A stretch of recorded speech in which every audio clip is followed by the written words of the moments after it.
Media పాత్రికేయ మిత్రులందరికీ కూడా నమస్కారం తెలియజేస్తున్నాం.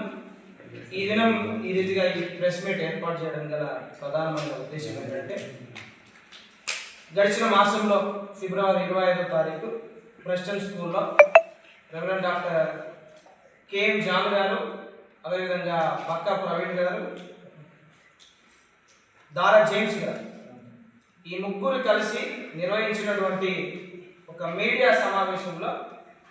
దామర జేమ్స్ అనేటువంటి ఒక వ్యక్తి, ఏబిఎఫ్ఎంఎస్ సంస్థ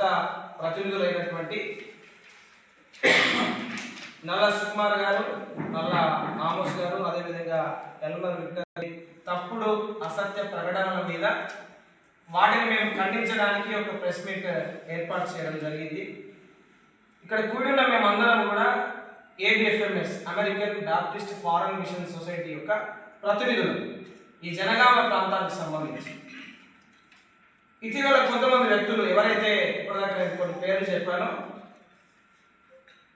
ఆ వ్యక్తులు, వారితో ఉన్నటువంటి కొంతమంది అనుచరులు కావచ్చు, తమను తాము ఏబిఎఫ్ఎంఎస్ యొక్క నిజమైన ప్రతినిధులమని ప్రకటించుకునే ఒక ప్రయత్నం వారు చేయడమే కాదు, ప్రజలందరినీ కూడా తప్పుదారి పట్టించే ప్రయత్నం వారు చేస్తూ ఉన్నారన్న సంగతి మా దృష్టికి రావడం జరిగింది. ఈ సందర్భంలో యాజ్ ఏ ఏబిఎఫ్ఎంఎస్ రిప్రజెంటేటివ్స్గా, ప్రతినిధులుగా ఈ జనగామ పట్టణంలో జనగామ ప్రాంత ప్రజలకు వాస్తవాలు తెలియాలి, ప్రజలు మోసపోవద్దు అనే ఒక ప్రాముఖ్యమైన ఉద్దేశం కలిగి ప్రజల దృష్టికి వాస్తవాలను వాళ్ళ దృష్టికి తీసుకొని రావాలని ఒక ప్రాముఖ్యమైన ఉద్దేశం కలిగి మేము ఈ ప్రెస్ మీట్ ఏర్పాటు చేయడం జరిగింది. ఏబిఎఫ్ఎంఎస్ ఆస్తులకు సంబంధించి ఎవరైతే రెవరెండ్ డాక్టర్ కేఎం జాన్ గారు ఉన్నారో, వారు ఈ ఆస్తులకు సంబంధించి ఒక సేల్ జీపీఏ వారు ఏబిఎఫ్ఎంఎస్ నుండే వారు తెచ్చుకోవడం జరిగింది. దాని ఆధారంగా ఆ ప్రాపర్టీని ప్రెస్టన్లో ఉన్నటువంటి కొంత మేరకు వారు ఎంత ఎక్స్టెంట్కి అయితే వారు జీపీఏ తెచ్చుకున్నారో, సేల్ జీపీఏ, ఆ ఎక్స్టెంట్కి సంబంధించి వారు కొనుగోలుదారులు అవుతారు తప్ప ఏ సంస్థ తెచ్చుకున్నారో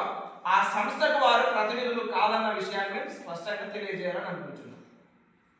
అలాంటి ఈ వ్యక్తులు ఈ ఆస్తికి కొనుగోలుదారులు మాత్రమే, కానీ ఏబిఎఫ్ఎంఎస్ అనే సంస్థకు వారు ఒక అధికారిక ప్రతినిధులు ఎన్నటికీ కారు అన్న విషయాన్ని కూడా మేము స్పష్టంగా తెలియజేయాలని అనుకుంటున్నాం. ఎవరైతే ఈ ప్రెస్టన్ ప్రాపర్టీకి సంబంధించి